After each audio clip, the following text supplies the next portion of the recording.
¿Y cómo viene el 2024? Pues vamos con nuestra analista política, bueno, de todas las tardes, Sarey Pineda Troch, bienvenida y buenas tardes, buenos días. Buenos días, Fernando. Buenos días, Panamá. Gracias por la oportunidad de compartir este día con ustedes. A ver, ¿qué nos espera en este 24?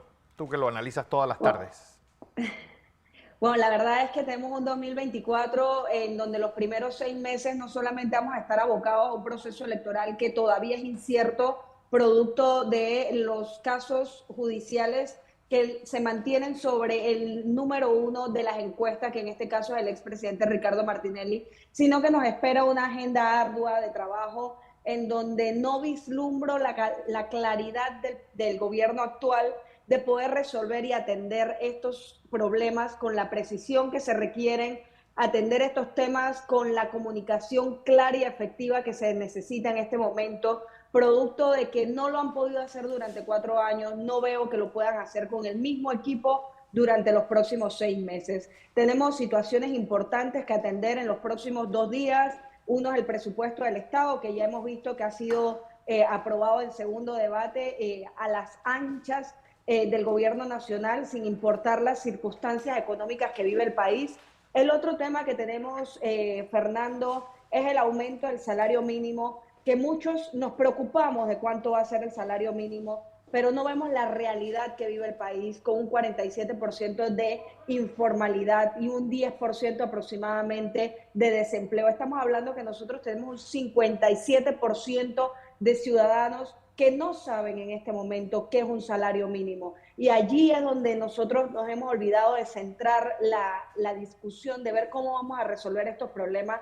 Adicional a esto, Fernando, el 31 de diciembre se debe dar a conocer la nueva tarifa eléctrica para el primer semestre del año 2024. Así que nada más en 3 días vamos a vivir temas que son convulsos para la gente, que son preocupantes y que realmente, lamentablemente, no veo la luz por parte del gobierno nacional. Aparte de que tenemos el tema del minero, como muy bien lo manifestabas y lo conversabas con el sindicato en minutos anteriores, tenemos que ver cómo vamos a abordar ese tema de la mina, con qué nivel de transparencia se va a realizar, producto de que ese es un tema que no se ha cerrado y ese es un tema que tenemos latente y que puede ponernos la calle nuevamente caliente en el mes de enero. O sea, no nos vamos a ir ni siquiera a marzo ni a mayo, sino al mes de enero con el paralelo que tenemos de la campaña electoral. Bueno, Fernando. una campaña electoral que inicia el 2 de febrero, sí, pero ¿qué debe pasar en enero? Enero, sobre todo, pues, en un partido que parecieran eh, jugando a dobles, es decir, el PRD con dos candidatos, el panameñismo tiene dos candidatos, y así, pues una campaña que va a ser inédita por ese sentido. Mira, yo más que preocuparme si los partidos tienen dos candidatos, si el panameñismo tiene dos candidatos, yo me preocuparía por la estabilidad del proceso electoral en este momento. La realidad es que aquí jugar dobles o no, en el caso de la diputada Zulay Rodríguez, todo el mundo ha visto su verticalidad, también hemos visto su parcialidad como candidata de realizando metas. Por otro lado tienes a José Gabriel Carrizo, por un lado tienes al panameñismo corriendo en la vicepresidencia de Rómulo Rux y por el otro tienes a Melitón Arrocha. Más que preocuparnos por eso, porque si nos vamos a mirar las encuestas, nos vamos a mirar el sentimiento en la población, que tenemos día a día el contacto con ellos, nos damos cuenta que no son candidatos que van a entrar en esa pelea del primero o segundo lugar para ganar la presidencia de la República. A mí, más que todo, me preocupa la estabilidad del proceso electoral, me preocupa el tema, la incertidumbre que hay en este momento sobre la papeleta presidencial. Allí es donde nosotros nos tenemos que enfocar. Allí es donde se han enfocado los analistas de riesgos financieros, y estoy hablando de JP Morgan, de Moody's, han centrado sus preocupaciones entre los tantos temas. Bueno, el principal tema para los análisis de riesgo del país ha sido la Caja de Seguro Social y el programa de invalidez, vejez y muerte, pero también añaden la incertidumbre electoral que hay en la papeleta. Y allí es donde nosotros tenemos que enfocarnos, pedir un proceso electoral justo, pedir que el pueblo panameño pueda realmente abocarse con la seguridad de que su voto va a contar como corresponde, que su participación y su entusiasmo que tengan por cualquier candidato que esté en la papeleta va a llegar a feliz término. Lamentablemente en este momento no podemos decir eso, producto de que hay una judicialización hacia un candidato, y con esto no estoy apoyando ni a favor ni en contra. Lo que estoy a favor de que nosotros tengamos un proceso electoral transparente, bajo las reglas que se han estipulado, en donde todos los candidatos a esta altura, el pueblo panameño pudiese estar seguro de quiénes van a ser sus candidatos y quiénes no. O sea, allí es donde está la verdadera preocupación. Además de esto, Fernando, que este es un proceso electoral bastante atípico, muy diferente, en donde la oferta electoral de la libre postulación también va a tener un papel importante, y tenemos también que tomar en cuenta, Fernando, que estamos en un gobierno que cualquier cosa le enciende la calle. Y eso es lo menos conveniente para un proceso electoral. Nosotros con una democracia joven, con una democracia que cada vez trata de fortalecerse, y lo vivimos en el mes de noviembre, estos 38 días de huelga, en donde el gobierno, la administración pública ha tenido que ponerse escondido del pueblo panameño, en donde vivimos un noviembre inédito, en donde el presidente de la República no pudo participar de los desfiles patrios, donde los desfiles patrios se dieron de cara al pueblo, con la organización del pueblo, con la organización de la lucha de la gente, lo que ponía en incertidumbre realmente cuál iba a ser el futuro del gobierno nacional. Entonces, teniendo eso en cuenta, teniendo en cuenta la debilidad de la comunicación del gobierno nacional, teniendo en cuenta la debilidad de los interlocutores, nos debemos preocupar más en este momento por el proceso electoral que sea sostenible, que podamos llegar a mayo, que podamos sacar nuestras elecciones, que podamos hacer la transición de gobierno, producto de que, como reitero, el gobierno nacional en este momento cualquier cosa le enciende la calle. Y nosotros tenemos temas que atender, Fernando, que no veo en el presupuesto del Estado. Nosotros tenemos temas que atender que no veo a este gobierno resolviéndolo en los próximos 6 meses, y que lamentablemente cada día que pasa y que pierde el país se nos transforman en años de trabajo que hemos dilatado y que seguiremos dilatando, por lo que veo. Bueno, ¿cuál crees que sea el tema en el cual gire la campaña política? El tema que le haga clic a la gente para la hora de votar. Mira, nosotros tenemos un gran reto como comunicadores, Fernando, el reto de la educación. Nosotros tenemos que entrar a buscar que el tema de discusión de la gente sea el perfil del presidente. Los candidatos, tenemos distintos tipos de candidatos en la papeleta, y eso es importante analizarlo. Tenemos candidatos muy preparados, como la profesora Maribel Gordón, por ejemplo. Tenemos 2 expresidentes en la papeleta, Ricardo Martinelli y Martín Torrijos, que entre ellos te elevan la discusión, el debate. Y tenemos candidatos que no logran aportar a la discusión que el país necesita. ¿Cuál es la discusión que el país necesita hoy?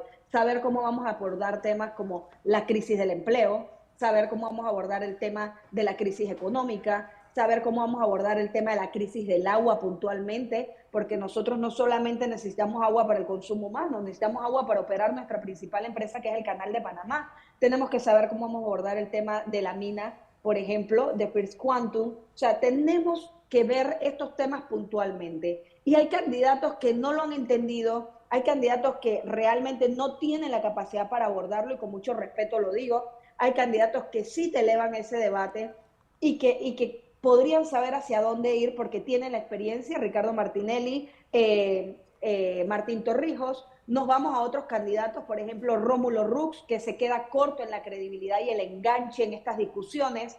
Nos vamos a otros candidatos, por ejemplo, como Melitón Arrocha, que conoce la administración pública, pero que no termina de enfocar su discurso puntualmente. Entonces, aquí vamos a tener distintos temas. Me preocupa grandemente como panameña, como ciudadana, que la discusión se centre en la moda. ¿Cuál es la moda? La moda de América Latina, de hablar de cero corrupción, de vamos a acabar con la corrupción, de vamos a recortar estos gastos o los otros, pero que no profundizan en el cómo lo van a hacer. ¿Por qué lo digo? Porque realmente aquí hay, como tenemos candidatos que conocen la administración pública, que saben cómo lo podrían hacer, tenemos candidatos que no entienden absolutamente nada de la administración pública. Y es preocupante que el ciudadano se deje llevar por la moda. ¿Por qué? Porque nosotros no tenemos tiempo, Fernando. Como país nosotros no tenemos tiempo para desplegar un año en aprendizaje en este momento para el próximo presidente. Nosotros tenemos que empezar a trabajar desde el día 1 que tome posesión el próximo presidente. Nosotros tenemos que empezar a trabajar en temas puntuales como los que ya te mencioné, el agua, la caja de seguro social, la economía, el desempleo, entre otros temas, porque la lista es larga.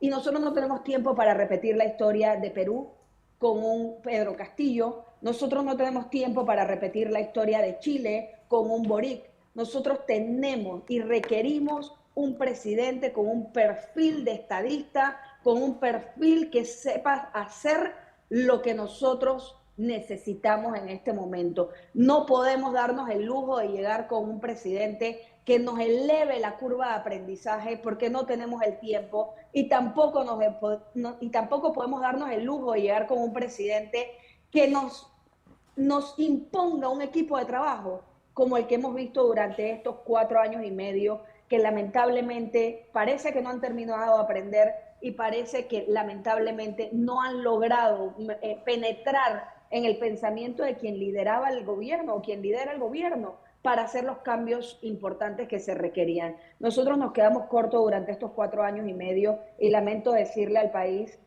la administración pública le debe a este país 10 años de efectividad. Los 5 años Juan Carlos Varela, los 5 años de Laurentino Cortizo, en donde lamentablemente estos 10 años se transforman en muchas más décadas, por lo menos 30 años más de retraso, Fernando, y tú y yo lo sabemos, y tú me enseñaste un pensamiento de que nosotros en lugar de ir en la dirección correcta vamos en contravía, y esa es una realidad que hemos venido viviendo durante los últimos 10 años. El avance país ha sido muy limitado, el enfoque para lograr esos avances también ha sido limitado. Y mira, por ejemplo, solamente hay que revisar la historia reciente de lo que ha pasado con la mina.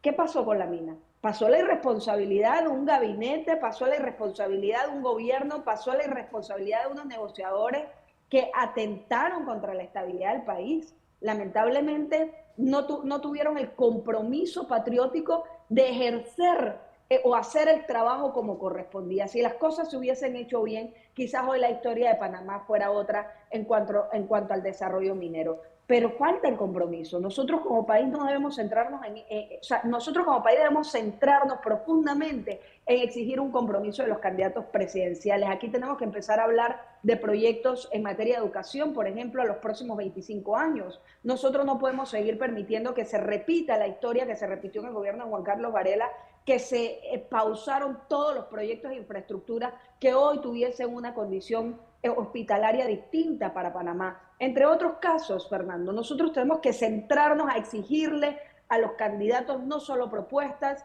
sino el cómo las van a realizar. Mientras esa discusión no se dé, estaremos dirigiéndonos y dirigiendo nuestro país hacia escoger un presidente bajo la moda del error de América Latina, la moda del error del fracaso de los gobiernos. Reitero, nosotros necesitamos un presidente que sea un estadista, nosotros necesitamos un presidente con visión y necesitamos un presidente que pueda mantener la comunicación equilibrada entre todos los sectores sin discriminación alguna. Entendiendo, Fernando, que nosotros también vamos a ver un cambio en la Asamblea Nacional de Diputados, como ya lo vimos en esta asamblea, en la escogencia de los mismos, pero lamentablemente con la debilidad tradicional del Parlamento. Sí. Lo que quiere decir que el próximo presidente va a requerir una comunicación profunda para ejecutar sus proyectos bajo una independencia de la Asamblea Nacional de Diputados, independencia que este gobierno no logró lamentablemente y que hoy estamos viendo los resultados de la misma y lo seguimos viendo con el presupuesto del Estado, un presupuesto que es insostenible, 150 millones para la Asamblea Nacional de Diputados. Yo escuchaba la opinión que daba el viceministro de Economía, del Ministerio de Economía y Finanzas, y decía que el aumento de la planilla se compensaba con los ascensos. Y yo le pregunto al viceministro, ¿y quién paga los ascensos de los comisionados, de las jubilaciones, perdón, de los comisionados, si no es el Estado panameño? Entonces no hay una compensación, hay un gasto que sigue incrementándose, pero que lamentablemente no hay una ejecución clara de este presupuesto, en donde el presupuesto, la mayor parte es una inversión basura. ¿Por qué? Porque no hay una inversión real, una inversión positiva para decir el país se está desarrollando en esta ruta. Y eso es lamentable y ese es uno de los principales retos. Y a saber Dios cuál va a ser el presupuesto que va a recibir en los próximos 6 meses el nuevo presidente. Entonces ahí vemos varias, varias brechas, ¿no? que son preocupantes. Primero, ¿qué tipo de presidente vamos a escoger? Si Claro. ese presidente va a tener la claridad de ejecutar desde el primer día las cosas que hay que hacer o si va a llegar a aprender. Si va a llegar a aprender, olvidémonos, hemos perdido ya un año. Y Sí. además de eso, ¿cuál es el presupuesto que va a recibir ese próximo presidente? Porque con ese presupuesto es que él va a tener que maniobrar. Y Panamá, reitero, no tiene tiempo para perder un solo día. Lamentablemente no tengo esperanzas en los próximos 6 meses de este gobierno, no solamente por sus acciones, sino también por la legalidad que se da y en torno a la ley No, electoral ya, ya. que le prohíbe hacer ciertas cosas. Listo. Bueno, vamos a ver cómo termina esto. Saray Pineda, feliz año Muchas a ti gracias. y felicidades también por Igualmente, la Fernando. licenciatura en periodismo. Voy a información comercial. Gracias, Fernando.